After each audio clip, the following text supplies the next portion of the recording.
In the beginning, there was source energy. It was not created. Source energy has always existed, and it is everywhere in time and space. The energy exists due to the dilemma of whether nothing exists or everything exists. This is the first polarity needed to make consciousness possible. Source energy flows like the wind and is stagnant at the same time.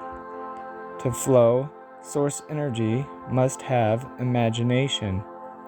Without imagination, there would be no flow, as everything is source. Source does not move, as it is everywhere. Energy flows where attention goes. Flow is directed by imagination, and without it, source would be stagnant. Source imagination creates flow, and flow creates time.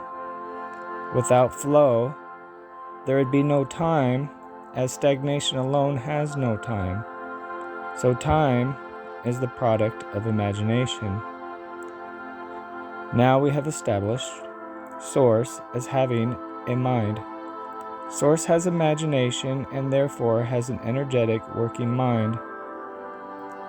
With a working mind, source can create and it can't create at the same time. Source is everywhere, so source can only modify itself. Source mirrored itself into infinite fractals to have the canvas to create while not taking up space. This is the second polarity. These mirrors of source energy then split to form a third polarity of energy. This polarity is what is used to paint the canvas and has infinite ways of being arranged for creation. Everything that has been created is a result of source modification of itself. Plants, animals, earth, fire, water, air, spirit, and everything else is made from source. Those who hear this are made from source and are able to give feedback to source, as our existence enables source to look at itself through a different perspective. If you talk to source, then you talk with yourself. Also, if you talk to yourself, then you are also talking to source. Source is you, and you are source. There was no good or evil until it was imagined. Adam and Eve didn't create good or evil, as they were told not to eat of the apple tree.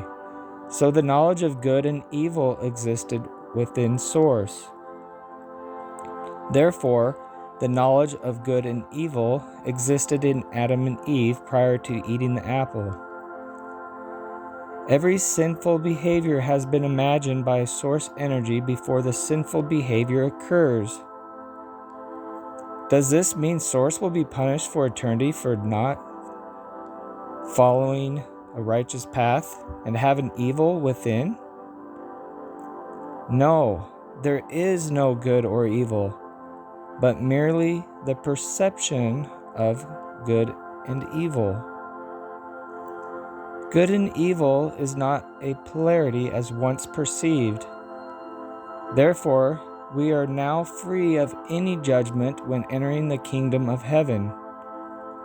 All is source, so when an individual sins, source is in sin. When your neighbor sins, don't be judgmental and believe you are better. When your neighbor sins, you sin. Come together regularly, not for worshiping source or worshiping anything else, but to do good works in your communities and throughout the world. Also assemble together so we can better consciously help others and use our imaginations to create good. While organizing, allow individuals to perform all roles. Dictatorships and governments lead to oppression and control. Find a way to live a life volunteering your time for good deeds that do not require money. as money is a route to slavery and control. I've come to you to remove the polarity of good and evil. I ask you, my brothers and sisters, to continue to perceive what is right through your heart and consciousness. Help your neighbor in time of struggle and love your neighbor as yourself. Source is your neighbor and Source is you. Love Source, but also love yourself and your neighbor. This is important, as everything is Source. Love everything.